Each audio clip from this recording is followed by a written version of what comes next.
सरजोत कौन था? विरका बड़ा जरी इंसान था, बहरे हिंद का फातह था। वो साउथ अफ्रीका में था कि एक दिन रास उमीद बंदरगाह पर उसके नाम रूस से एक पत्र आया। विरका तक खत को पहुंचा दिया गया। खत 6 माह पुराना था। एड्रेस रास उमीद बंदरगाह, साउथ अफ्रीका। विरका जहाजरान।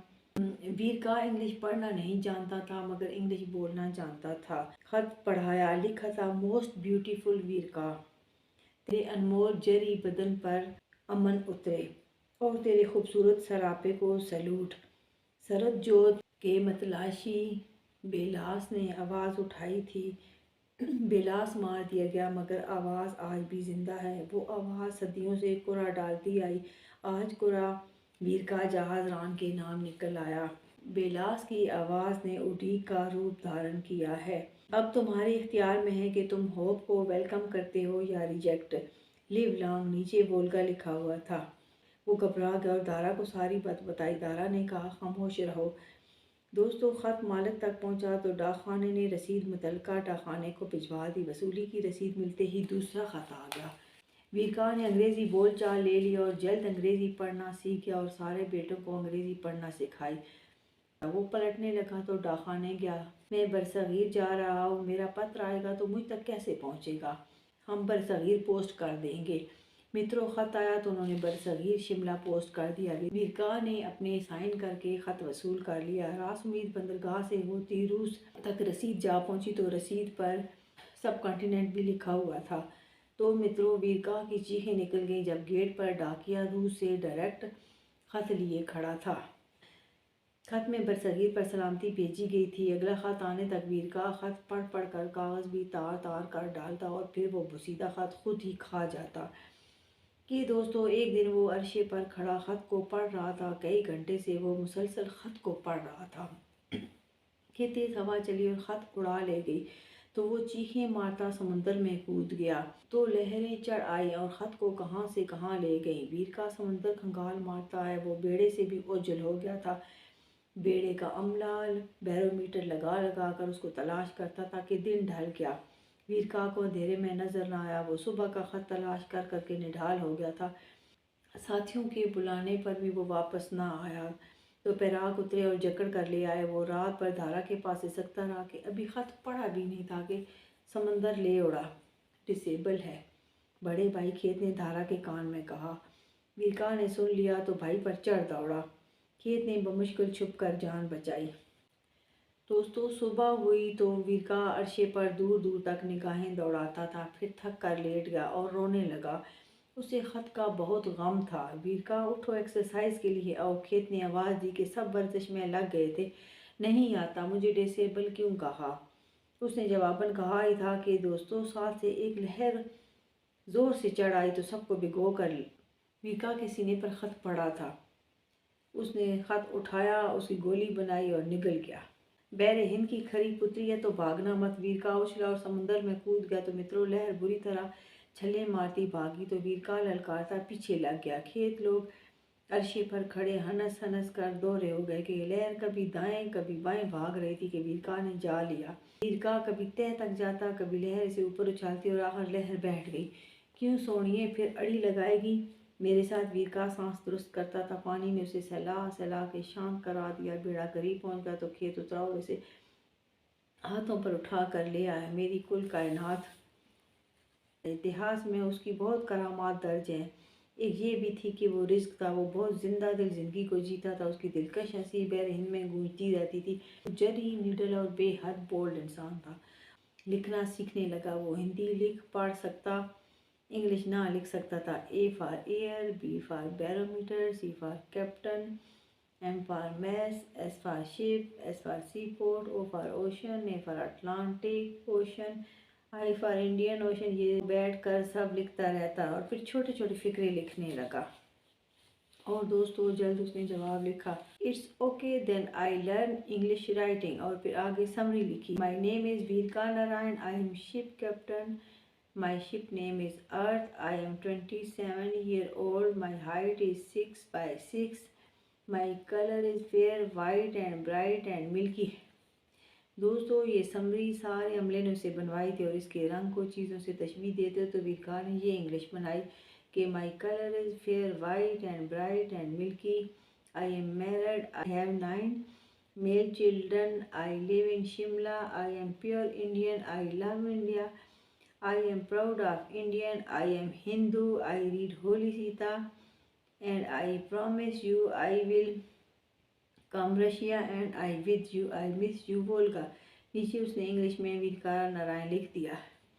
और दोस्तों हैरत अंगेज तौर पर उसे चंद दिन ही गुजरे कि जवाब आ गया और ख़त में उसकी लिखाई की बहुत तारीफ़ की गई, बहुत विशेज़, बहुत लव, बहुत अप्रिशिएट। वीरका पढ़ के निहाल हो गया और उसने लिखाई को इम्प्रूव किया और समरी की बजाय फिर ख़त लिखने लगा, हालात शेयर करने लगा, उम्मीद को ज़िंदा और मजबूत रखने की तलकीन करता। I with you, I hope you, I am your स्टेमनाज जैसे अल्फाज लिखता तो जवाब में प्यार, मोहब्बत और आस की ताकत मिलने की उमंग कूट कूट कर भरी होती और अब वीरका रातों को भी कम सोने लगा, उठकर अरशे पर फिरता रहता। उसके पास निगाह की कुव्वत थी, वो कुरैश को खंगाल डालता, कुरैश के चप्पे चप्पे को वो देख सकता था। वीरका के पास इल्म नहीं था, इसके पास निगाह के बाद यकीन की ताकत थी। वो किसी के होने का, किसी चीज़ के होने का इतना पुख्ता यकीन कर लेता कि वो चीज़ होकर रहती थी। और फिर इसके तजर्बे ने इसे बताया कि रशिया से किसी को सांझ करना होगी। जवाब आया तो बेटी दे दो। वीरका ने लिख भेजा, हम बेटियां दूर देकर खुद को कमज़ोर कर लेते हैं। और वीरका अर्शे पर लेटा यही सोचता रहता कि बरसगीर के सूरजवंशी अवतार कहलाए। फिर नस्ल घटते घटते एक औलाद पर रुक गई। नस्ल दर नस्ल एक पुत्र सूरजवंशियों की पीढ़ी को परवान चढ़ाता। हनुमानगढ़ में एक ही ख़ानदान था, बीकानेर में भी एक ख़ानदान आबाद था और मथुरा में चंद ख़ानदान रह गए थे जो श्री कृष्ण जी की निशानियाँ थे और पंडित पुजारी थे। वो हर बात लिख भेजता और जवान खूबसूरत मेघबंसी वीरका की निगाहों में खुब के रह गया। उसका बाप भी जवान था, वो खुद भी नौखेज जवानी से गुजरता, जवानी की मनाजिल में दाखिल हो रहा था। अकलौता था मगर बला का लाडला था। मघराल 35 के पेटे में था, मेघ 16 साल के लगभग था। कद काट निकाल गया। बाप ने घी शहद से पाला तो बड़ी जान निकाली, मगर जो चीज़ उसमें नुमाया थी वो ये था कि वो बाप की आंख का तारा था। बाप जैसे सांसें गिनता था और मेघ एक लम्हे के लिए बाप से अलग होने को तैयार ना था। हनुमानगढ़ की गर्मी, तपती ज़मीन और गर्म लू में भी मेघ मक्खन मलाई की तरह था। बाप उसे बेसन से रगड़ कर नहलाता, घी से मसाज करता, पंखी झोलता। वो थक जाता तो बाहों में उठा लेता और उसे एक बात समझाता, गोरा सरकार से निगाह नहीं मिलानी, गवर्नमेंट अमला आता दिखाई पड़े सलाम नहीं करना, राह बदल देनी है। तो बापूजी इन बखेड़ों की क्या ज़रूरत है, बुर्का पहन लेते हैं दोनों बाप बेटा।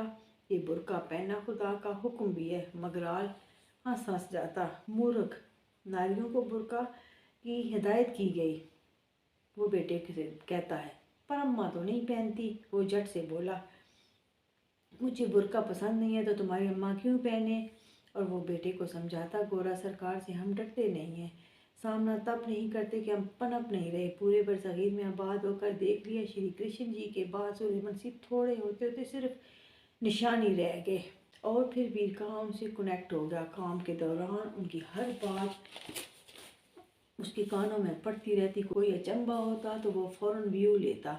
दोनों बाप बेटा ज़मीन की वाही बीजी करते थे और अनाज इतना होता कि अनाज बेचकर आराम से सीज़न गुजर जाता। लकड़ियाँ काटने जाते, शिकार पर जाते। मेघ कभी डर जाता और कहता, बड़े बापूजी नहीं रहे, आप मुझे छोड़ जाएंगे, मैं अकेला रह जाऊंगा। मगराल हंस पड़ता, सोनिया तेरा विवाह करूंगा तो जब तक मैं मरण जोगा हूँगा, तेरा पुत्र तेरे संग खड़ा होगा। तो इस बात पर मेघ बाप से लिपट कर धाड़े मार मार कर इतना रोता कि मगराल को भी रोना आ जाता कि उसे अपने बेटे से बड़ा ही प्यार था। मगराल इसे मुख्तलिफ शहरों में घुमाने ले जाता। 4 घोड़े थे उनके, वो रथ पर जाया करते। दोनों सूरजवंशी ज़्यादा ख़ानदान से बाहर शादियाँ करते हैं और ननिहाल मजबूत तलाश करते हैं। मेघ भी बाप के साथ जाता तो घर की बेफिक्री होती, मामे संभालते। और फिर मगराल बेटे को मथुरा ले गया। दोस्तों, मथुरा ये श्री कृष्ण जी की जन्मभूमि है। वहाँ से मेघ को बाबल चिमट गया। बाबल क्या है, तो बाबल एक आसिफ था। मेघ खौफजदा हो गया, मगर बाबल दम दरूद से भागने वाला नहीं था। जान से चिमटा हनुमानगढ़ आ गया तो चंद ही दिनों में वहाँ بیلا کے پھول اگنے لگے تو ویرکا چونک گیا۔ بیلا ایک پھول ہے جو آدھی رات کو 12 بجے کے بعد کھلتا ہے۔ متروں کو ڈالا گیا مگر میگھ کا نام نہ نکلا۔ بابل میگھ کی جان کو آیا رہتا اور پھر ایک دن باپ بیٹا سردیوں کی دھوپ میں سین میں پڑے لکڑی کے بیڈ پر لیٹے تھے۔ مین گیٹ پر دستک ہوئی۔ یار ابھی جو میں نہیں اٹھ رہا، مگرال نے آواز لگائی۔ مگرال تیرے پتر میگھ کے نام روس سے چٹھی آئی ہے۔ ہائے میرے نام چٹھی آئی ہے؟ روس میں میرا کون ہے؟ میگھ چیخا۔ باپ نے گیٹ کھولا، ڈاکیا اندر آ گیا۔ میگھ نے نمستے کہہ کر ہاتھ آگے بڑھایا تو ڈاکیے نے چوم لیا۔ جیو جوانیاں مانو، متھرا سے جن چمٹا کر ساتھ لائے ہو، کسی دن وہ تمہیں نوچ کھائے گا۔ اس نے سمجھا کر خط دیا۔ ہائے یہ کیا چیز ہے؟ میگھ خط کو پکڑ کر دیکھ کر بولا۔ اسے پتر کہتے ہیں، مطلب لیٹر۔ یہ روس سے آیا ہے۔ ہائے تو میں اس کا کیا کروں گا؟ باپ کی آغوش میں پل کر جوان ہونے والا میگھ سخت حیران تھا۔ اسے پڑھتے ہیں، ڈاکیے نے ڈانٹا۔ ہائے اسے کیسے پڑھنا ہے؟ یہ کوئی قرآن ہے؟ ڈاکیہ ہنسنے لگا۔ نرا مورخ ہے۔ قرآن کے علاوہ بھی دنیا میں پڑھنے والی چیزیں ہیں، اخبار ہے، کتابیں ہیں، کبھی پاٹھ شالہ دیکھا ہے، وہاں بالکے پڑھنے جاتے ہیں، پر تجھے مگرال گود سے نکالے تو تم کہیں ادھر ادھر دیکھو۔ ڈاکیے نے خط کھولا اور پڑھنے لگا۔ مگرال بھی حیران سننے لگا۔ نے زور سے چیخ ماری۔